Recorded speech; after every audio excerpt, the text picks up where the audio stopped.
స్కాలర్షిప్లు వెంటనే టైగర్ ఆర్ట్స్లర్ నాయకత్వం టైగర్ ఆర్ట్స్లర్ నాయకత్వం పెండింగ్ లో ఉన్న ఫీజు బకాయిలు వెంటనే పెండింగ్ లో ఉన్న ఫీజు బకాయిలు వెంటనే స్కాలర్షిప్ 20,000 వెంటనే 5,000 నుంచి 20,000 వెంటనే ఫీజు రియంబర్స్మెంట్ పెండింగ్ లో ఉన్న బకాయిలు వెంటనే స్కాలర్షిప్ 5,000 నుంచి 20,000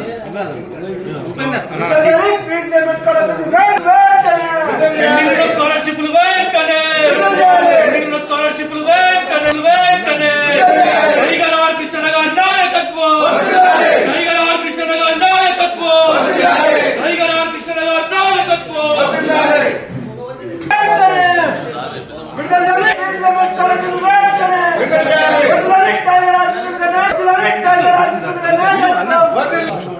తారీఖు నాడు కలెక్టరేట్ ముట్టాడు విజయవంతం చేయాలి ముట్టాడు విజయవంతం చేయాలి ఫెడరల్ స్కాలర్షిప్లు వెంటనే స్కాలర్షిప్లు వెంటనే 20,000 వెంటనే 20,000 స్కాలర్షిప్లు వెంటనే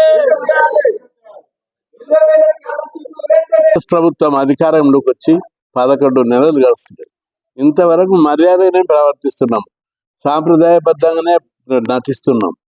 కానీ ఈ 11 నెలల కాలంలో స్కాలర్షిప్ బకాయిలకు, ఫీజుల బకాయిలకు ఒక్క రూపాయి బడ్జెట్ కూడా రిలీజ్ చేయనటువంటి పరిస్థితి ఈ ప్రభుత్వంది. ఎందుకు ఈ ప్రభుత్వం దివాలా తీసిందా? అరే కాంట్రాక్టర్లకు కోట్ల రూపాయలు, 100 కోట్ల రూపాయలు ఇస్తున్నావు, దీనికి ఎందుకు ఇవ్వవు? ఫీజుల బకాయిలకు ఎందుకు ఇస్తారని చెప్పి ప్రభుత్వాన్ని ప్రశ్నిస్తున్నాం. అందుకే ఇప్పుడు ఈ సంవత్సరం ప్రారంభమై 4-5 నెలలు గడుస్తుంది.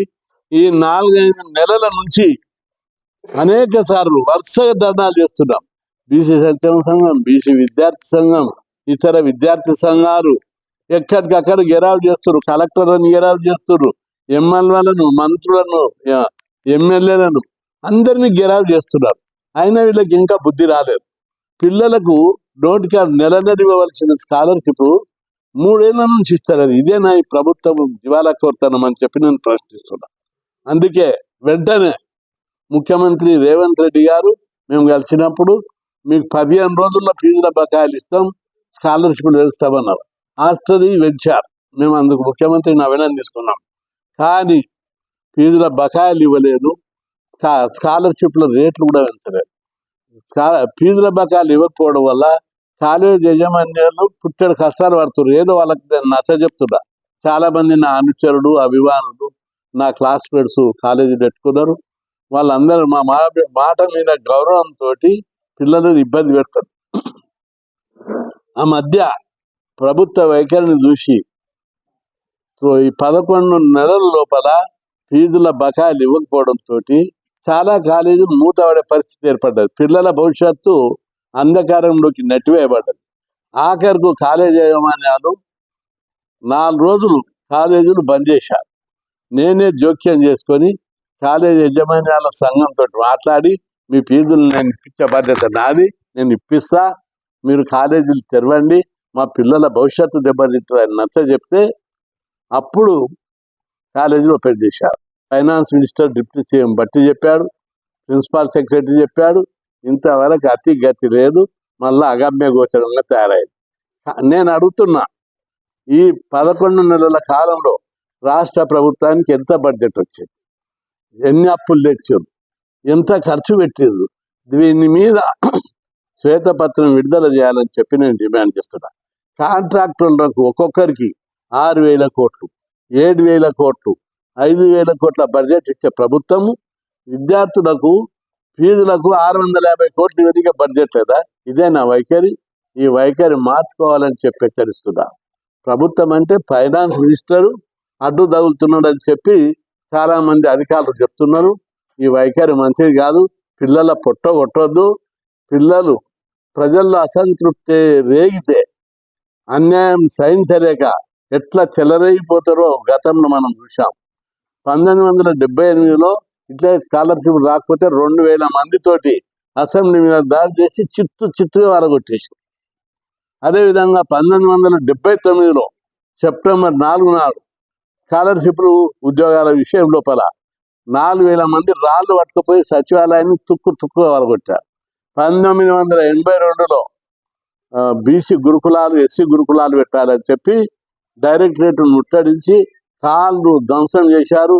ఆ డైరెక్టర్లను కొట్టారు, కలెక్టర్లను కొట్టారు. అదేవిధంగా మన 40 బస్సులు కాలబెట్టారు. అది గత చరిత్ర. ఇప్పుడు ఈ మధ్య కాలంలో అన్నీ నేను పీస్ఫుల్గా చేయమని పిల్లలకు పిలిపిస్తున్నా. రేపు కూడా కలెక్టరేట్లను 16 తారీఖు నాడు అన్ని కలెక్టరేట్లు ముట్టడించి శాంతియుతంగా ప్రదర్శనలు జరిపి నిరసన చెప్పండి. అన్ని తరగతులు బహిష్కరించి ర్యాలీగా వెళ్ళాలి. కాలేజీలు కూడా కోఆపరేట్ చేయాలని చెప్పి కాలేజీలకు కూడా విజ్ఞప్తి చేస్తున్నా. మేము ఫీజులు తెస్తే మీకు కూడా ఉపయోగపడతాయి. కొన్ని కాలేజీలు సహకరించడం లేదని తెలిసింది. సహకరించాలి అన్ని కాలేజీలు కూడా. మీ పిల్లల కోసమే మేము ఉద్యమాలు చేస్తున్నాం. లక్షలు కోట్లు పెట్టుకొని ఖర్చు పెట్టుకొని ఉద్యమాలు చేస్తున్నాం. మీరు కూడా సహకరిస్తే మీకు ఫీజులు వస్తాయి, మా పిల్లలు మంచిగా చదువుతారు, జీతాలు వస్తాయి లెక్చరర్లకు. ఇప్పటికి చాలా కాలేజీలు లెక్చరర్లకు జీతాలు ఇస్తలేరు, ఇంటి అద్దె చెల్లిస్తలేరు. ఇన్ని కష్టాలల్లో కాలేజీలు నడుస్తున్నాయి, పిల్లలు ఇబ్బంది పడుతున్నారు. ప్రభుత్వం ఎలాంటి జాప్యం లేకుండా వెంటనే ఇవ్వాలి. ఇది సమస్యగా మారితే శాంతి భద్రతల సమస్యగా ప్రభుత్వానికి తప్పనిసరిగా మారుతుంది. ఇబ్బందులు పడతారు. ఇది నేను మంచిగా వెల్విషర్గా చెప్తున్నా. ఎందుకంటే గతం లోపల ఈ ప్రభుత్వం వచ్చింది కాంగ్రెస్ అంటే కేసీఆర్ లాంటి ఉద్దండుని కాంగ్రెస్ పార్టీ గెలిచేటంత ఓడించారు. ప్రజలే కాంగ్రెస్ని గెలిపించారు. ఎందుకంటే నియంత్ర పాలనకు చర్మగీతం వాడాలి, ప్రజాస్వామ్య పాలన కావాలని పోరాడి వీళ్ళని గెలిపిస్తే వీళ్ళు ఏముద్ధరిస్తున్నారు? కాంట్రాక్టర్ల జేబులు నింపనికనా ఈ ప్రభుత్వం. కాబట్టి వెంటనే మేము తొందర లోపలనే ఆర్టీఐ యాక్ట్ కింద బడ్జెట్ ఫైనాన్స్ వాళ్ళకి ఏ దానికి ఖర్చు పెట్టారు ఆ గుట్టు అంతా తీసుకొస్తాం, ప్రజల్లో ఎండగడతామని చెప్పి హెచ్చరిస్తున్నా. ముఖ్యమంత్రి గారు ఇప్పటికైనా జోక్యం చేసుకోవాలి. మొన్న మేము మెర్చారీలు పెంచాలంటే మంచిగా పెంచాడు ముఖ్యమంత్రి మీద గౌరవం ఉంది, నమ్మకం ఉంది. ఇప్పటికైనా తాను జోక్యం చేసుకొని ముఖ్యమంత్రి గారు అందరి ఫీజుల బకాయిలు ఇప్పియాలి. స్కాలర్షిప్లు కూడా ఇతర రాష్ట్రాలు కర్ణాటకలో 15,000 స్కాలర్షిప్ ఇస్తారు కాలేజీ వాళ్ళందరికీ. ఆంధ్రప్రదేశ్లో 20,000 ఇస్తున్నారు. మన రాష్ట్రంలో ఎంత ఇస్తున్నారు? 5,000. ఏపీ సరిపోతే 5,000. మేము చదివినప్పుడే 2,000 ఉండే, ఇది 40 ఏళ్ళ కింద. అప్పుడు 2,000 అంటే 1,000 రూపాయలకి ఎకరం ఉంది, ఇప్పుడు 1 కోటి రూపాయలకి ఎకరం ఉంది. ఇది ఆ న్యాయం. అందుకే స్కాలర్షిప్లు మేము ఎక్కువ కూడా అడుగుతలేము. 5,000 నుంచి 20,000 పెంచాలి డే స్కాలర్ అని ప్రభుత్వానికి నేను విజ్ఞప్తి చేస్తున్నా. రాష్ట్ర వ్యాప్తంగా విద్యార్థులందరూ కూడా శాంతియుతంగా రెచ్చిపోవద్దు. పిల్లల కోపం చాలా ఉంది నాకు తెలుసు. కోపంతో రెచ్చిపోవద్దు. పీస్ఫుల్గా ర్యాలీలు తీయండి, ప్రదర్శనలు జరపండి, మెమోరాండాలు ఇచ్చి ఆ కలెక్టర్లకు చెప్పండి. లేకపోతే ప్రభుత్వానికి ఇదే సందర్భంగా నేను వార్నింగ్ ఇస్తున్నా. ప్రభుత్వం 4 రోజుల లోపల బడ్జెట్ ఇవ్వకపోతే మళ్ళీ 20 తారీఖు నుంచి జీతాలు అంటారు. ఇప్పుడు ఏమి ఇచ్చి 5 రోజులని ఇవ్వాలి. కాబట్టి 5 రోజుల్లో స్కాలర్షిప్ల బకాయిలు, ఫీజుల బకాయిలు ఇలా ఫీజుల బకాయిలు ఒకటే లేవు, స్కాలర్షిప్ల బకాయిలు కూడా ఉన్నాయి. కాబట్టి బకాయిలు వెంటనే చెల్లిస్తూ ముఖ్యమంత్రి చొరవ తీసుకోవాలి. ఏది కావలసి కొందరు ఇది బకాయిలు పెడుతున్నారు. అందుకే ముఖ్యమంత్రి గారికి దీని చెడ్డ పేరు వస్తే ముఖ్యమంత్రికి వస్తుంది. ఇవ్వనోళ్ళేమో ఫైనాన్స్ అధికారులు, చెడ్డ పేరేమో ముఖ్యమంత్రికి వస్తుంది. కాబట్టి ముఖ్యమంత్రి గారు స్పందించి రెస్పాన్స్ అయ్యి యాక్షన్ తీసుకోవాలని చెప్పి నేను విజ్ఞప్తి చేస్తున్నా. లేని పక్షంలో భవిష్యత్తులో జరిగే తీవ్ర ఉద్యమాలకు ప్రభుత్వమే బాధ్యత వహించవలసి వస్తుందని చెప్పి హెచ్చరిస్తున్నా. ఒక్క మంత్రిని తిరగనీయం, ఒక్క ఎమ్మెల్యేని తిరగనీయం, ఎవరిని కూడా బయట కాలు పెట్టనీయమని చెప్పి హెచ్చరిస్తున్నా. విద్యార్థులు ఎంతమంది? 14 లక్షల మంది ఉన్నారు ఈ స్కాలర్షిప్లు, ఫీజుల బకాయిలు లబ్ధిదారులు. కాబట్టి ఈ విషయాన్ని ప్రభుత్వం గుర్తించాలి. ప్రభుత్వమే బాధ్యత వహించవలసి వస్తుంది. మీకు కొత్త ప్రాజెక్టులకు బడ్జెట్ ఉంటుంది, కొత్త స్కీములకు బడ్జెట్ ఉంటుంది. మున్సి సుందరీకరణ ఎవరికి కాదమ్మ మున్సి? సరే సుందరీకరణ చేయాలి, ఎప్పుడు మన స్టేట్ డెవలప్ అయినాక చేయాలి. మున్సి సుందరీకరణ డెవలప్ కాలేదు ఇంకా. పిల్లలకు స్కాలర్షిప్లు రావు, ఫీజులు రావు, గుడిసెలు అట్లే ఉన్నాయి. రాష్ట్రంలో అనేక మంది బీద వర్గాలు ఊళ్ళాళ్ళు ఉన్నారు. తినడానికి తిండి లేక, కట్టడానికి బట్టలేక, పిల్లల పెళ్లిళ్ళు చేయలేక, పుట్టాడు కష్టాలలో ప్రజలు ఉంటే 1,50,000 కోట్లు ముసికి సుధరీకరణక ప్రతిపక్ష పార్టీలు కూడా బాధ్యత మర్చిపోయినాయి. ఎంతసేపు ఓట్ల రాజకీయంతో ప్రతిపక్ష పార్టీలు చిల్లరమల్ల రాజకీయాలు చేస్తూ ప్రజల సమస్యలు, ప్రత్యేకంగా బీసీ ఎస్సీ ఎస్టీల సమస్యలు పట్టించుకోవడం లేదు. చాలామంది నాకు అంటున్నారు, ఈ ప్రభుత్వము ఫీజుల రియంబర్స్మెంటు, హాస్టల్ ఇది స్కాలర్షిప్ స్కీమ్ తీసేసి బీసీ ఎస్సీ ఎస్టీ మైనార్టీలను చదవకుండా కుట్ర చేస్తుందని చెప్పి అంటున్నారు. అందుకే ఇప్పటికైనా ప్రభుత్వం వెంటనే స్పందించి ఫీజుల బకాయిలు ఇవ్వకపోతే తగిన గుణపాఠం నేర్పుతాం. మంత్రులు ఎమ్మెల్యేలు ఇళ్లలోనే కూర్చోవాలి అని చెప్పి హెచ్చరిస్తారు. అధ్యక్షులు తెలంగాణ బీసీ విద్యార్థి సంఘం మరి 16వ తారీఖు నాడు మరి రాష్ట్ర వ్యాప్తంగా విద్యార్థులకు జరుగుతున్న అన్యాయాల మీద పెండింగ్ ఫీజు బకాయిలు తక్షణమే చెల్లించాలని చెప్పి రాష్ట్ర వ్యాప్తంగా కలెక్టరేట్, ఎంఆర్ఓ, ఆర్డీఓ ముట్టడి కృష్ణన్న గారి నేతృత్వంలో మరి చేయనున్నాం. మరి ఈరోజు రాష్ట్ర ప్రభుత్వం ఏర్పడక ముందుకు ఏం చెప్పింది? ఈ రాష్ట్ర ప్రభుత్వం ఏర్పడిన తర్వాత విద్యార్థుల పక్షాన ఉంటాం, నిరుద్యోగుల పక్షాన ఉంటామని చెప్పిన రాష్ట్ర ప్రభుత్వం ఈరోజు ప్రాథమిక పాఠశాలల నుంచి మొదలు పెట్టుకుంటే యూనివర్సిటీ విద్యార్థుల వరకు అన్ని అన్ని అన్ని రంగాలలో నిర్వీణమైన పరిస్థితి చూస్తా ఉన్నాం. ఈరోజు పక్క రాష్ట్రమైన ఆంధ్రప్రదేశ్లో 20,000 స్కాలర్షిప్ ఇస్తా ఉన్నారు. మరి కర్ణాటకలో 15,000 స్కాలర్షిప్ ఇస్తున్నారు. కానీ ధనిక రాష్ట్రం అని చెప్పుకున్న తెలంగాణలో 5,500 స్కాలర్షిప్ ఇస్తున్నారు. అది కూడా పెండింగ్ లో పెట్టి మరి విద్యార్థులని అనేకమైన ఇబ్బందులకు గురి చేస్తా ఉన్నారు. మరి ఈరోజు స్కాలర్షిప్లు రాక ఉన్నతమైన విద్యకు దూరం అవుతా ఉన్నారు విద్యార్థులు. ఉన్నతమైన విద్యకు దూరం అవుతా ఉన్నారు. ఒక పక్కన మరి ఉద్యోగాలు వస్తే కూడా ఉద్యోగాలు తెచ్చుకోలేని పరిస్థితిలో విద్యార్థులు ఉన్నారు. మరి కాలేజ్ యాజమాన్యాలు సర్టిఫికెట్ లేని పరిస్థితిలో ఉన్నారు. కాలేజ్ యాజమాన్యం సర్టిఫికెట్ లేకపోవడంతో అనేకమైన విద్యార్థులు మరి సర్టిఫికెట్లు తెచ్చుకోక మరి కాలేజ్ యాజమాన్యాలు జీతాలు చెల్లించుకోలేని పరిస్థితిలో ఉన్నారు. రాష్ట్ర ప్రభుత్వం డిమాండ్ చేస్తా ఉన్నాం, మీరు విద్యార్థులకు భరోసా కల్పించాల్సింది పోయి విద్యార్థులకు గాలికి వదిలేసి రాష్ట్ర ప్రభుత్వం ఫీజు రియంబర్స్మెంట్ పథకం ఉత్తగా రాలేదు, దేశం లెక్కలు లేదు, ఏ రాష్ట్రంలో లేదు.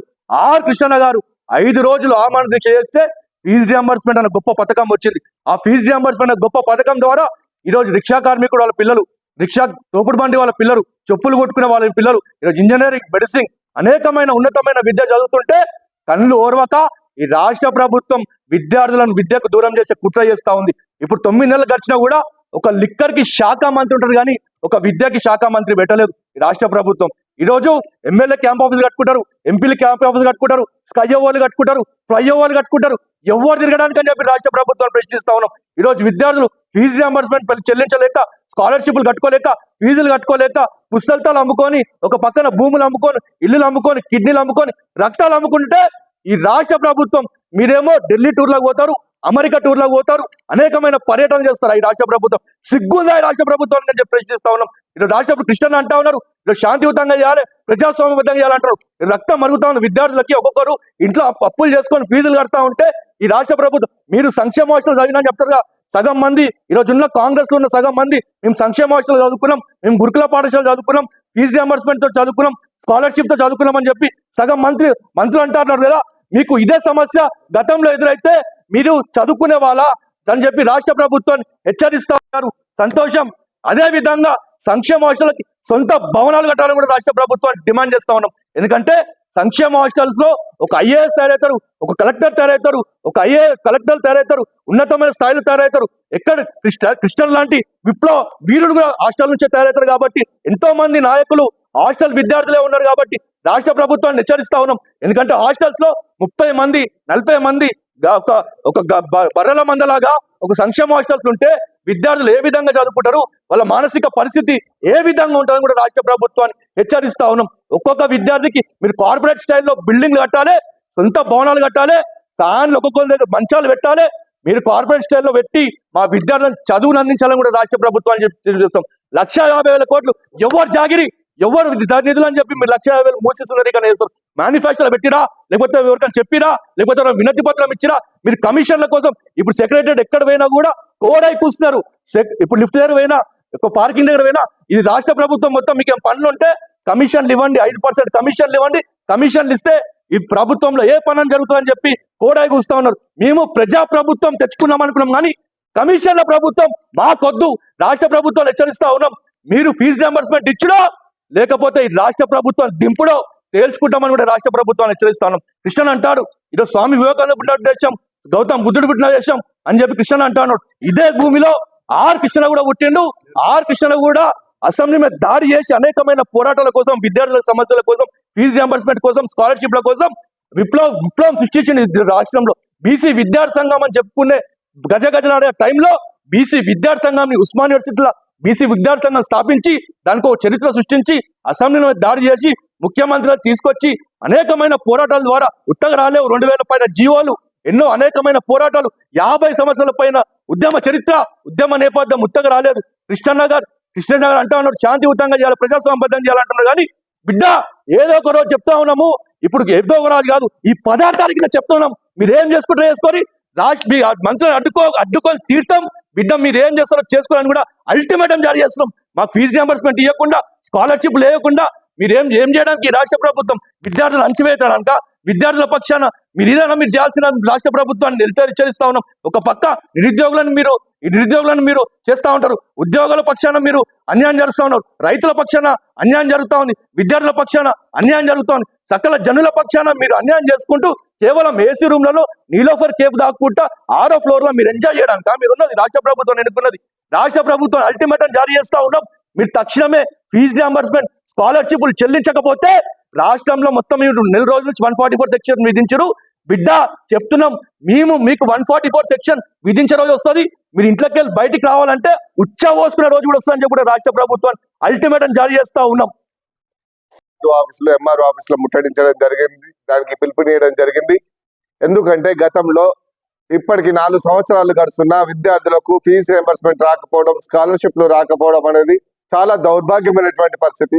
గత 30 ఏళ్ల కింద ఓన్లీ స్కాలర్షిప్ల మీద చదువుతున్నటువంటి విద్యార్థులు ఇలా బీసీ, ఎస్సీ, ఎస్టీ, మైనార్టీలు ఒక ఉన్నత శిఖరాలకు వెళ్ళాలంటే మరి ఆర్ కృష్ణన్న 2008లోనే మరి పూర్తి ఫీజులు చెల్లిస్తేనే ఇలా రైతు బిడ్డ, కార్మికుడు బిడ్డ, ఒక రిక్షా కార్మికుడు బిడ్డ, ఒక అమాలి బిడ్డ, ఒక ఇళ్లలో పాచి పనిచేసే బిడ్డ, ఒక ఉన్నత ఎంబీబీఎస్ డాక్టర్, అదేవిధంగా ఐఏఎస్, ఐపీఎస్, ఒక జర్నలిస్ట్, అదొక సైంటిస్ట్ కావాలంటే మరి ఉన్నత స్థాయికి వెళ్ళాలి. కాబట్టి పూర్తి ఫీజులు చెల్లిస్తేనే రాష్ట్ర ప్రభుత్వము విద్యార్థులు బాగా చదువుకుంటారు, ఉన్నత స్థాయికి రాగలుగుతారని ఫీజు రియంబర్స్మెంట్ పెట్టిస్తే ఈ రోజు తెలంగాణ రాష్ట్ర ప్రభుత్వం తెచ్చుకున్న తర్వాత ఇలా కాంగ్రెస్ ప్రభుత్వాన్ని, గత ప్రభుత్వము విద్యార్థులకు ఫీజు రియంబర్స్మెంట్ ఇవ్వడం లేదని చెప్పి కాంగ్రెస్ ప్రభుత్వాన్ని భుజస్కంధాల మీద మోసి ఇలా విద్యార్థులు, నిరుద్యోగులు రాష్ట్ర ప్రభుత్వాన్ని తెచ్చుకున్న తర్వాత ఇలా విద్యార్థులను గాలికి వదిలేయడం.